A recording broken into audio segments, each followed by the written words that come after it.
Katie's disgusting today. Yeah, my cough sounds like I've been smoking a pack of cigarettes since I came out of the womb. I've said that, and I quote probably no less than 10 times on every single call. Thanks. Everyone heard me yesterday, and I sounded like dog shit yesterday.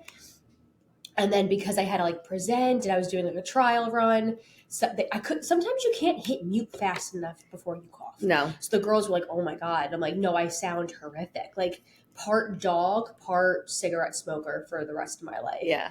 But I literally, that's been like my go-to saying. Like I just sound like I've been smoking a pack of cigarettes since I came out of the womb. Yeah, no, you look like it too. Very definitely. I mean, look at these lines, man. Oh my god! Don't say anything mean about your cousins again. Don't worry, Carrie. I got your back. I mean, it'd be different if I didn't have them. No, right. But I have these awful lines. First of all, like I don't think any of you do, but like I know like how self-critical I am about like myself and my skin, especially right now, which luckily in this light you can't tell.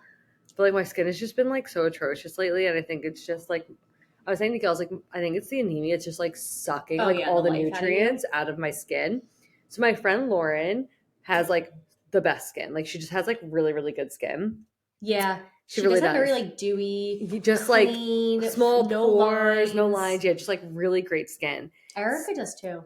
Yeah, well, Erica's a dumb bitch. I'm kidding. She's my sister-in-law and I love her, but she's not listening to this, and so I can call her whatever I want. She's European, so that like I feel like all Europeans just look amazing all the time. Yeah, no, she's my favorite immigrant. I always tell her. She came here when she was 3. Like it's just like so it's just funny. Anyway. Whatever. Off topic. So Lauren's skin is always really, really good. So I texted her last night. I was like, Laura, I've been meaning to text you for a while about this, but like, can you send me your skincare routine? Did she send it? Yes. Can you send it to me? Yes. I spent like $200 last night. Terrific. But she does skin cycling. So like one day, like day 1. Okay, wait, hold on. I'm just going to read it. Okay. Welcome to our beauty page. I know. Honestly, like, I just feel like... Yes, it's obviously a book podcast, but like we're all girlies here. Like all the girlies want to know. Okay. Yeah. We don't gatekeep. Okay. So the morning is always the same. Okay. So you cleanse, use vitamin C serum, hyaluronic acid. I can't fucking speak. Hyaluronic acid. Thank you. Moisturize and then SPF. Okay. FYI for all you pregnant girlies out there, hyaluronic acid and vitamin C serum are pregnancy safe. Okay. Yes, but you can't use retinol. And that's Correct. One of the things on here. Because she was like, I can get back on the retinol now because she had the baby. Okay. So then at night, this is the cycling part. So there's like 4 cycles. Okay. So night 1, you cleanse, exfoliate, moisturize, go to sleep. Okay. Night 2, cleanse, moisturize, retinol, and then moisturize again. Okay. Over the retinol. And then nights 3 and 4, you cleanse, you use the hyaluronic. I can't speak. Wow. And moisturize. You do that nights 3 and 4, and then you start back up at cleanse, exfoliate, moisturize. Send me everything that she said. And she said that it's like changed her life. Send me everything. And then she sent me some of the products she uses because like some I already have, and some I was like I haven't used this. Too. Yeah, so I'll send you. Thank you. Okay. So if you girlies want to start skin cycling with us, I'm starting whenever all my stuff comes. I mean, what a great time because like it's starting. If you are in the Northeast, such as us, you are entering what I like to call false spring. Yes. It is a tease. It's when Mother Nature fucking dicks your ass around. Yep. And she gives you some days like today. Like 65 degrees out. Beautiful and sunny. I will say the wind is a little atrocious, but we'll let that go. Mm-hmm. And then all of a sudden you might get that for a day or two, and then it just drops. And it becomes cold and a fucking wind tunnel, and it's awful, and it's gloomy and doomy. And you get that for like a week. And then it recycles everything again. Yeah. So my brother was born on April 23rd, and there was like this huge blizzard that day. So my mom, like since we were kids, has always been like, spring doesn't come until after April 23rd because like if it can snow at the end of April, that means like that's like we're not safe till May, basically. No, we're not. No, and it's true. I mean, like, does it snow in April? Like very rarely. But yeah, you can't trust. Like we're getting 70 degrees this week, and like you can't trust it. No, you have to be very leery. Yeah. Because even when I brought Leah home, which her birthday is April 25th last year, that whole fucking week was cold and rainy. Yes. The nicest day was the day that I was walking my ass to a hospital to get cut open. And our wedding, so 3 years ago, we went out to celebrate, like 1 year to the wedding, we went out to dinner. It was 98 degrees. Yeah. Not the band, the temperature. Anyway, it was really fucking hot. And I was like, okay, I hope we get a day like this next year, but like 70. And then the day of my wedding was like a nice sunny day, but it was windy, like so windy. Like I think without the wind, it probably would have been like 60 degrees and perfect. But with the wind, it was like 50 and cold. We were outside for like 10 minutes. Like wasn't that big of a deal. Well, the guests were out. We were outside taking pictures for a while. But yeah, you never know like what you're gonna get. Like every year can just be same thing with different. my birthday. It's like funny. It's like my birthday's May 5th. That's like the last week of like you just don't fucking know. And then Mother's Day weekend's always nice. Yeah, I don't fucking get it. No, and Father's Day is like never nice. Yeah, you know what? It never is. Because fathers. Actually, no, I like my dad. I was gonna say because fathers suck. But I had a great dad. But I read a book last night where the dad was not great, and so her dad sucked.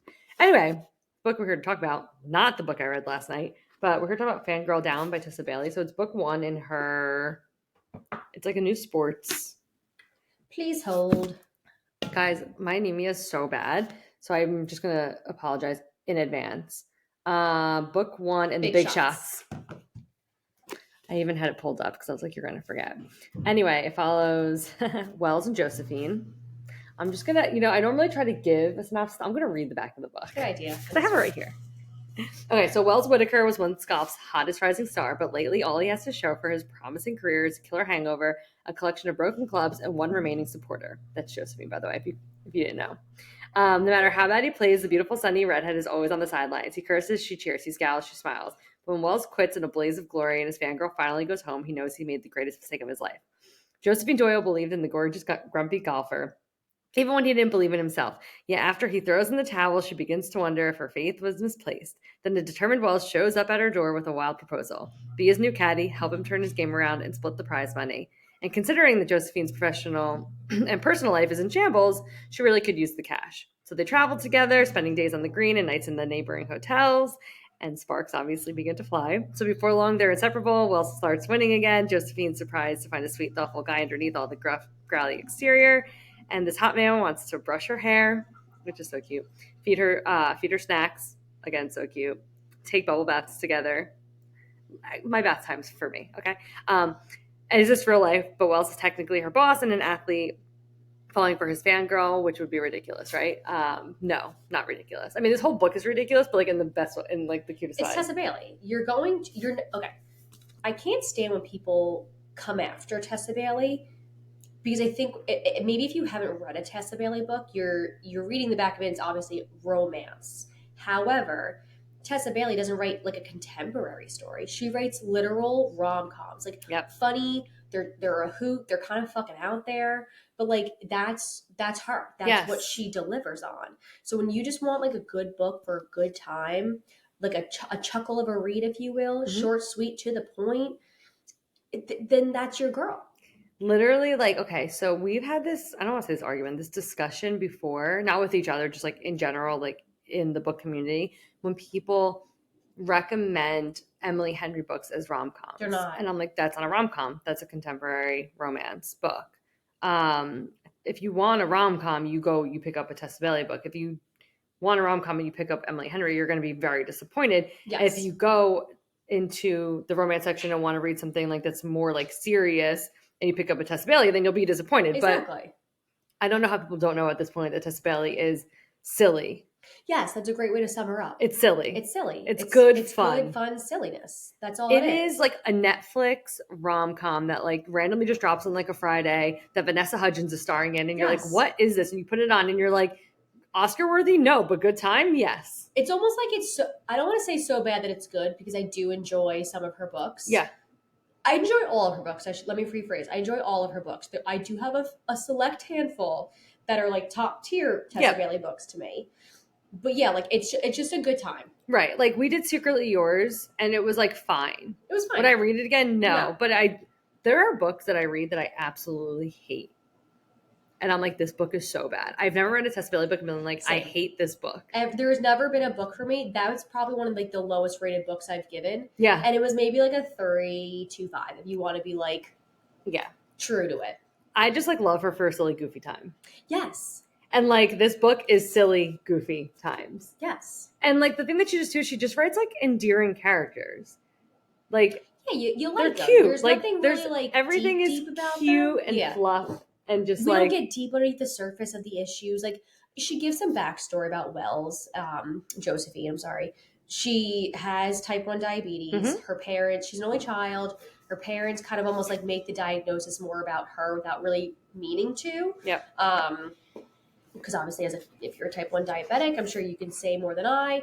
I mean, I've had some exposure, but like, it could be a serious thing if not monitored, controlled, and or something addressed when it needs to be addressed.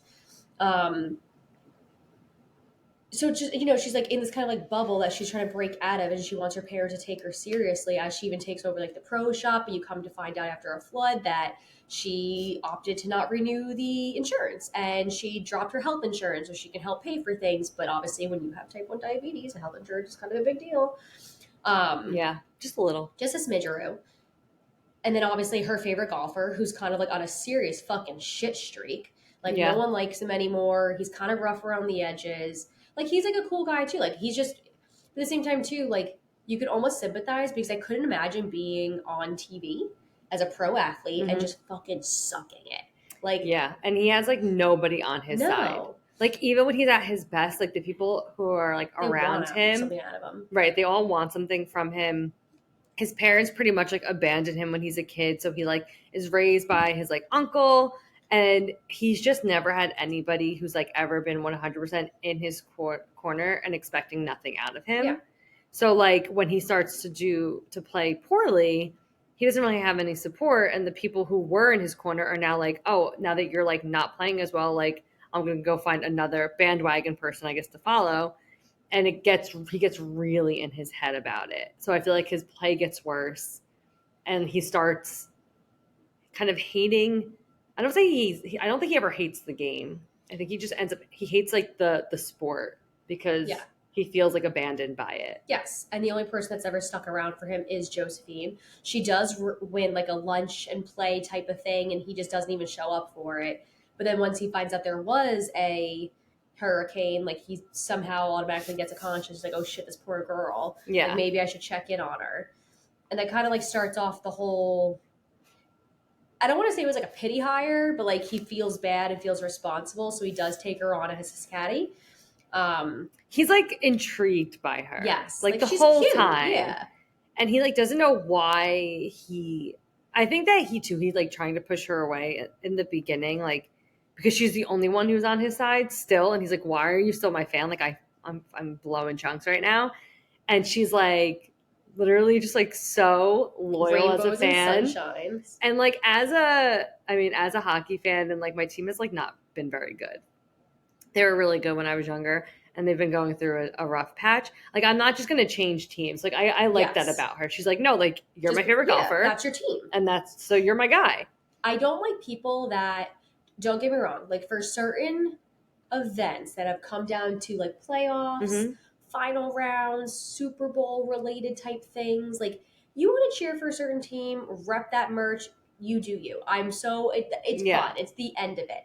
But like throughout the regular season, if you call yourself a fan of a sport or a team, you don't switch sides just because they're not doing well. That's not how that works. No, like it's infuriating to watch sometimes. Yes. And I'll like skip out on certain games. Yes. But I'm never like, oh, I'm going to have to find a new team now. Like, no, That's my fucking team, whether they win or lose. Like my husband is a diehard Giants fan.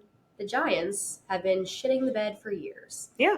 But Tom is still a Giants fan and will still wear Giants merch. You guys see me in my Devil stuff all the time. It is what it is. It is what it is. I am not a Giants fan. Katie's a Packers fan. Correct. If I was choosing a football team, it would be the Packers. I mean, honestly, I was way more Packers-oriented when, like, Clay Matthews was playing. I think when it was, like, Clay and Aaron. it was a fucking great time. Yeah. Randall Cobb.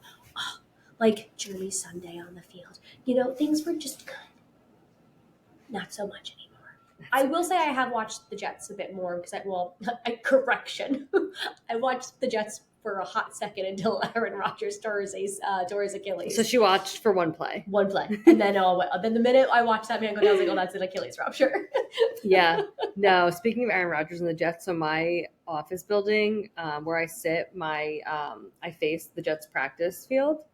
And so like when they, like during preseason, when they're all out there practicing, like the men in my office, like, they bring their binoculars and they like sit at their desks and I'm like, you guys can just walk over there. Like, they're open practices. Speaking of Aaron Rodgers, he had the fastest Achilles rupture recovery that I've like ever seen. Yeah. And I'm most times, like 9 times out of 10, that is career ending. It's very hard to come back from that. I am so intrigued to watch him play next year. Anywho, that's not why we're here again. No, sorry. We're here to talk about Wells' butt. So let's talk about the butt. Let's talk about the butt.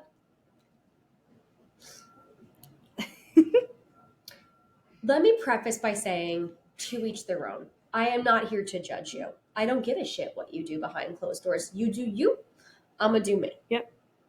However, with that being said, I did ask my husband this. I was like, if we were in a shower and I started to get on my knees and not for the front, for the back, he goes, I would fucking bitch slap you into tomorrow.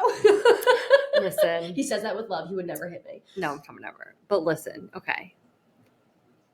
You're reading this book, you know Wells. Like, Wells is like big, like burly, like man. Like, look at the cover. Thinking of a hairy ass. I'm saying, look at the cover. Like, this man has hair. You know what I mean? Like, we've all seen a man. Well, I assume that we've all seen a man's ass before. I've never seen one that's completely bare. Unless you're like naring that shit for TV. I was gonna say, unless it's like your job to have it be bare, but if you're just like a man that's just like I just don't think it's living your life, I don't think there's no hair down there. And the one thing I'm never gonna do is lick somebody's pubes. It's their butt pubes. No, thank you. So again, I shall pass. Again, that's fine if that's what you want to do. I literally don't give a fuck. I literally cannot care Honestly, less. I kind of commend you. Yeah, no, I just wouldn't. Same. Like, I won't even eat ketchup. I won't even eat condiments in general. Ew. So, like, if you think I'm going to bend like an ass, it's just not for me. I'd rather... What would we... Okay, so we both hate ketchup. I don't hate all condiments, but ketchup to me is the devil. I won't touch it. I won't look at it. I would actually rather lick an ass than eat ketchup. Honestly, same. Yeah. You heard it here first, guys. You turned us into 2 ass lickers. Okay, we can't make Katie laugh today, apparently. No, but okay, so it is, I don't want to say it's insta love. There's like a very like insta infatuation. Like, once you get past like that like first chapter of him like kind of like rejecting her as like a fan, like, because he's like in a mood, as soon as they kind of like get like he goes to like the shop, he's like immediately intrigued by her. Yes. And I like that it was like more him chasing her at first, because I was like, oh, like she's gonna be this like sad, like pathetic, like little fangirl like chasing this guy around. But it was kind of the other way. Once she's like kind of dismissed by him, she's like, all right, fuck it, then I'm out. Like, yeah, you want to treat me like that after I've like been here for you, then yeah, see ya. I'll find someone else to cheer on. Like, I love the sport. Yeah. Which, like, I gotta commend it to her. And I like how she knew that it was gonna bother him if she was a fan of somebody else. So she kind of like is like, oh, well, maybe that one will be my favorite golfer. And he's like, no, you're my biggest fan. Yeah. Like, he's immediately like, no, like, you're my fan. You can't cheer for anybody else. I love how she like also with like the whole locker room situation. Yeah. Like, she chooses to go into like the communal locker room. You haven't seen a girl caddy. So she's the first one. So they do offer her the option to go somewhere else. But she's like, no, like, I need to be a part of this. Like, I'm already going to be kind of looked at because of who I'm caddying for. Yeah. And then, of course, loop in the whole female thing. And let's be honest, I think there's a lot of thought process behind like females in sports from not everyone, but from some. From a lot. So she's, you know, like, I mean, like, whatever, hold my own. Like, she gets in there and gets right with them. Like, they try to like knock her down a few pegs, and she's like, come at me. Like, I know my shit. So you gotta respect that. And that's like the one thing, like, she knows her shit about golf. So like when they try to like get in, I've said this a million times, like if she was just another male caddy, nobody would try to quiz her on the fucking game of golf. No. But because she's a girl, they come in and they're like trying to like kind of like catch her in like you're not really a golf fan, blah blah blah.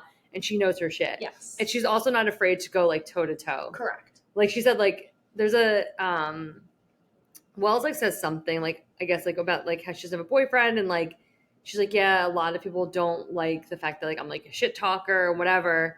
And you get that from her. Like, she will shit talk these men. Yeah. And the thing I liked about it too is that at first they're like, oh, you're a girl, what do you know? And then they come to respect her. Yes. And I really appreciated that. And they all kind of are enamored by her too. Like, yeah, like she does know what she's talking about. She is helping him turn his game around. Like the first time that he's playing, he completely dismisses her. We've got a control issue here with him. we do. So when she even like again tells him off about that, like you hired me and brought me on for a reason. Yeah. Then let me help you. So once he kind of lets his guard down and finally kind of like cools his jets with the control, like yeah, like she is making a difference. Like everyone can see it, which is kind of cool. I also like how when she gets quote unquote fired by him in the end, like everyone is so pissed off with him. Like, what do you mean she was fired? Like, how dare you let her go? Yeah. But he's like almost afraid that she was gonna like get swooped up by somebody else because Yeah. she's so good. Yeah, he fires her at the end. It's almost like because he's like so in love with her. Yeah. And he does it because he's like They both. So this is the one thing. I don't mean to cut you off. I'm sorry. It's like they're both trying to help each other out, but they're both not communicating. Yes. And it's not that I don't want to say it's a miscommunication. There's just a lack of communication. Yes. And then she makes it to like he ends up winning, but like she makes it to like the final round, like the final hole of the PGA. Is it the Masters? The Masters. Yeah. I was gonna say the big one, the green jacket. She makes it to the final of the Masters. He wins, and it's a nice moment. It is a nice moment. I've never heard of a caddy going up against media though, like at the table. I think that was a complete like let's just throw that in for some zhuzh, if you will. Yeah, but like it was fun times. But I will say Tessa really kind of. I don't mean to put the sport down because it's a very fucking hard sport and I have to. She made it fun. But she made it fun, but she really kind of stayed true to like the actual sport as well. Yeah. I was gonna say I remember when she started writing it because she was like nobody's ever in a golf romance. She's like she doesn't like know golf or like watch golf. So I feel like she had to watch it and do some research. Because we watch golf occasionally in our household as well. It's on religiously. I was gonna say it used to be on more, but now I got Gil into reading instead of watching TV. He read like 3 books last week when we were away. I'm so proud of him. Anyway, and he was studying for his CFA for like 2 years, so there was just like not a lot of TV watching going on. But yeah, we watched a lot of golf, and I'm like, so like I know like enough about it. You know what I mean?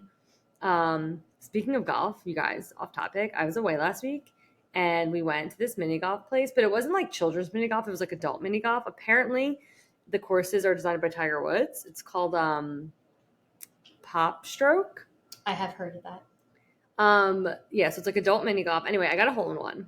That's actually really impressive. I know. I'm like the best golfer you've ever seen. Totally. Leah's first birthday party is going to be hole in one themed. Well, I'm going to hit all of them and everyone's going to be like, wow. Honestly, at first everybody was like, Teresa, go to a driving range because I was whacking these balls like they were going off course. I was like, I can either tap it and it goes 1 foot or I like literally drive it and it's like on a hole over here. Golf is very hard.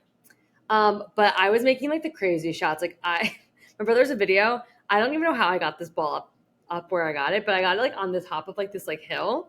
So I like climbed this hill and like hit it down, and I literally got it into part 2. That's actually impressive. I know. I mean, it was part 3, so it was a birdie. I got a birdie at mini golf. We're both the same way, but there is nothing that grinds my gears more than someone who's fucking competitive at putt-putt. I don't want to be competitive. Oh no, yeah, we were just having a good time. I'm here for good vibes. I'm here for good chuckles. I'm here for good laughs. And that's literally about it. Yeah. Like I'm not here to smack the ball 18 million times to try to get into the hole. Like I'm going to try, but I try loosely. You know what I mean? Like I'm not I'm not so serious where if like I can't get it in a couple times, it's like we can just move on. Yeah. Like, we'll move to the next hole. If everyone else is done, I'll get my ball and we'll go. Yeah. No, you would have fun. We'd have fun there. Gil was having fun and he is competitive. Man. He was like, as long as I beat you, because at one point he was like, I think I'm losing to T. I came in 3rd, he came in 2nd. By the skin of his teeth. Yeah. I was actually I'm like really good at mini golf, I guess. Wells would be so impressed by me, honestly. He'd be like, do you want a caddy for me? And I'd say, hell yeah, I do. Pick that one. Okay, so I have a question. So our 2 favorite books, I'm speaking for you, so correct me if I'm wrong, would be It Happened One Summer. Yeah. And Hook, Line, and Sinker, at least for number 1 and number 2. Yeah. Where does this where in your top? It's been a really, really long time since I've read Fix Her Up. Same. Like I read that in like 2018. because I was still living in my apartment. So it may have been 2017. So I'm going to put this at either 3 or 4. Okay. in my Tessa Bailey rundown. But again, we both listened to the audio. Yes. And this is the first podcast that we've ever done where I've listened to audio instead of reading. The audio is good. No, I like the audio a lot. I'm certain it's dual narrator, if I'm not mistaken. I wrote that in my review. Single. I was going to say it was single, and I was like, maybe I'm wrong. I want to say this might be like on the 4 or 5 for me. No, it actually might be 5 or 6 because to me, It Happened One Summer, Hook, Line, and Sinker. Okay. I really enjoyed My Killer Vacation. Oh, yeah, no, I really liked My Killer Vacation. I forgot about that one. I really liked Fix Her Up from what I remember of it. Yeah. And I'm not going to lie. So maybe 5. Oh, wait. Oh, my God. 4 or hold 5. on. No, I have 2 more. I really enjoyed Wreck the Halls. I thought Wreck the Halls was a really good read of hers. See, like, it's really hard. I feel like 1 and 2 are duh, and then everything else is like, everything you've just named, like, it could be 3, but it could be 5. Like, yeah. I feel like I can't rank, like. And then not Secretly Yours, but book 2, Unfortunately Yours. I haven't read that one yet. That was very enjoyable. So, like, Fangirl is going to come after all that for me. Okay. Tis just my opinion. But I would give it like 3.5 stars. I think this got a little long. I think at one point I remember like going back to my audiobook, like, this isn't fucking done yet. It did feel long, like right, like towards the end. Yeah. Where I was like, okay, like, because like the tension and the buildup is really good, but then as soon as they fuck, I'm like, okay, like, just get to the point. Now, like, just be together. Just wrap that shit up. I like the part where he like breaks into her apartment. Yes. I thought that was like really, really cute. I like that he calls her parents. I was gonna say I really like that he develops this very close bond with her parents, and how he like so her best friend who is in the next book, the Au Pair Affair. Her best friend. I'm excited for this book. Yeah, her best friend is in Antarctica. She's like studying to be a marine biologist, and he kind of fucks up in the beginning, and he like takes her phone from her and like kind of like yells at the person on the phone and hangs up, and she's like, that's literally like the one phone call I get from my best friend. So he feels so bad that he coordinates with her best friend to get her to come to one of the tournaments to see her. Like she can only stay for like 36 hours or something. And then I don't know, you could just tell like that he truly does care. He's just so rough around the edges. Yeah. He's never had someone soften him out. But that also just speaks to his upbringing. Yes. And then it also speaks to like his affections for Josephine, because he does soften a lot for her. Like he's like going to Bed Bath and Beyond and like buying candles and like bath stuff for her, and like he's like again like he wants to just like brush her hair for her and like rub her feet and just like do nice things for her. Yeah. And I thought the epilogue was cute. So they're like married, it's the future, and he like is finally like retiring because he's like, I just don't want to leave like you and like the kids anymore. Like I just want to be here. And he ends up like helping her like run their little pro shop. So like it all works out. Just a little happily ever after, if you will. Yeah. It was cute. I'm excited. I'm excited for the next one because it is nanny and hockey. So we'll see how Tessa Bailey does the hockey thing. I actually just like recorded a whole video about how I'm like so sick of authors just like jumping on the hockey romance genre bandwagon, because like not everybody needs to be writing them. And honestly, I haven't even read a hockey romance book. Yeah, you haven't in a really long time because I just don't. If you're good at it, I love it. But if you're just doing it because it's popular, I don't want to read it. I'm sorry. I agree. I mean, sometimes it is trial and error. I think there are some authors out there who maybe tried it and did it well. Mm-hmm. But I think if you're going to try, then like don't just half-ass it to just put something out there. Put some effort into that. Right. Like if you're going to write any sports romance book, I'm just saying hockey right now because it was like obviously like very popular and a lot of people just kind of jumped on the bandwagon. But if you're going to write any sports romance book, do your research. Yeah. Because I will suspend belief on so many things. But there are some glaring issues in a lot of these books, and I'm like, or they're just like, oh, he's a hockey player, and then like he never like goes to like he never has a game or goes to or does anything, and I'm like, then don't. He could have been anything then. Yeah. So I'm not talking about like my favorite. Like I'm talking about Becca Mack. I'm not talking about Avery Keelan. I'm not talking about like Helena Hunting. I'm talking about like people who were just like popular, gonna write one, and then like didn't do any research. So we're gonna see how Tessa Bailey does. Can she live up to it? And I will definitely tell you the truth. Like, I'm not going to sugarcoat a review just because we have an arc of it. So, yeah. So I'll always give an honest review or no review at all if I'm like let's not bash this shit. Right. If I'm trying to be nice, I just won't give a review at all. But if I really hate something, you'll hear about it. So true. I know. Next week we have just our typical spilling the tea. I actually have a lot that I need to talk to you guys about, so I'm excited for that episode. The last week of February, March, we have Powerless by Lauren Roberts, but we are also next weekend, not this one coming up, the one following. We're going to Charleston. We're going to Sweetgrass. So we're going to do a little vlog, and we'll probably do like a recap podcast episode. And then we have to discuss March because April. Oh my God. I'll keep her in check, guys. It's the anemia. I'm normally one that has to keep me up. The anemia. I know, really keep me in check. I know. I am curious about this book event, though. Like, I feel like it's going to be very Disney, where you're just standing on lines. We were talking today, and Katie was like, so, like, you have to get online. Okay, so we have to get online you have to get online early. And then that line lets you in so you can get online to get wristbands. And those wristbands are for you to be online for certain authors. Yes. And we were like, this is a lot of lines. I was like, it's basically Disney. Like, I feel like we're just going to be standing. So obviously I'm excited to get certain books signed. Like, I'm excited to meet certain authors. I'm like also just really excited to see like who's there. Like, I'm excited to experience this. Like, I'm excited. Yeah. I'm like, you guys are bringing a shit ton of books. And like, I'm bringing like 12 books, which actually isn't a lot because people are going to bring like 100 books. I'm literally bringing like 5. Like, and I'm bringing book plates for people to sign. Yeah. Like, if there's a line that's like absolutely fucking atrocious. And of course, like all of the authors that like we really want to see are like ticketed author to like wristband authors. Like Elle Kennedy, like I'm sorry, but I need to have the deal signed by Elle Kennedy. I do. I understand that for you. And like the Addicted Silver, series, Daphne Perry, the Richies or whatever their names are. Yeah. I haven't read their books. So yeah. Sorry. Like Liz. Okay, so like Liz Tomford. Liz Tomford. All of my books are already signed by her because I've been on her ARC team. But I still need to meet her. So like I still need to get a wristband. Yes. And like if she has like one of the older covers, like I'll probably just buy one of her books. But I'm more just like I just want to meet them. I think that's why I'm not bringing a lot though, because we've never experienced this before. Yeah. So I don't know what to walk and expect. So the last thing I want to do is be lugging around books. And then I don't know about you guys, but like when I'm somewhere, it's almost like free spending. Like, yes, am I spending my money? No, yes. Vacation money is different. Vacation money is different. So like to me, if I'm like, oh, I really think I want to buy this book or something like that, I want the capability to do so without me being like, I don't have room for this. Well, it's like I only pre-ordered like 2 books just because I like the special edition covers.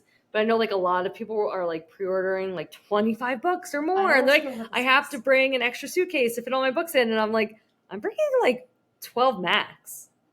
And that seems like a lot, but it's really not, honestly. 5. Well, also, I feel like you haven't read a lot of. I have, but I don't know. Like Yeah. A lot. Yes, there's more authors that you guys want to see than I want to see. I'm just going to be tagging along. Cause like, I'll leave you guys and go see Nicole Fiorina. No, I feel like Tori and Mary will probably leave us for a little bit because like they're gonna like there's authors that they want to see that I've never read before, and I'm like whatever. And then we'll probably go see like other people. Like I can go with you to Nicole Fiorina or whatever. I don't know. We're gonna figure. Honestly, like I don't want to be stressed. Same. I don't want to be running around like a fucking lunatic like, doing X, if Y, and Z. I have a pre-order of one of the Elsie Silver books, but like I love Elsie Silver. But if I didn't get to meet her, I'd be okay. I really, honestly, I want to meet the Richies so bad, and I want to meet Elle Kennedy. Obviously, I want to meet Liz like in person because we've met now like virtually, but like in person. Well, like we also want to stop by and say hi to like Morgan Elizabeth. Yeah, like, say Morgan and like Megan Quinn. Yeah. Like again, like we've met like virtually, and like I just want to see them. Like yes. I feel like I don't need my book signed, but again, like I don't know, like I don't really care about the signatures. I care about meeting the people. Same. I'm just like here for like the good times. Yeah, I mean it's fun. It's fun. Yes, but that's the thing. Like I'm not gonna I'm not gonna stress about it. No, I'm really just there to have a good time. Someone's like, we're gonna like drop stuff and sprint. I'm like, see you. Yeah, like I'm gonna mosey my way around and just honestly, our tickets we won our tickets, which is great. So like I'm just there to enjoy myself. Agreed. But yeah, so we will update you guys on all of that. And we'll put out an April schedule once we decide what we're doing for April. Correct, because I'm not there yet. No, I keep saying I think it's still February. So just where life's at. Everybody right manifest for me this iron infusion like next week. Okay, thanks. That's your homework. Anyway, on that note. Oh my God, you guys.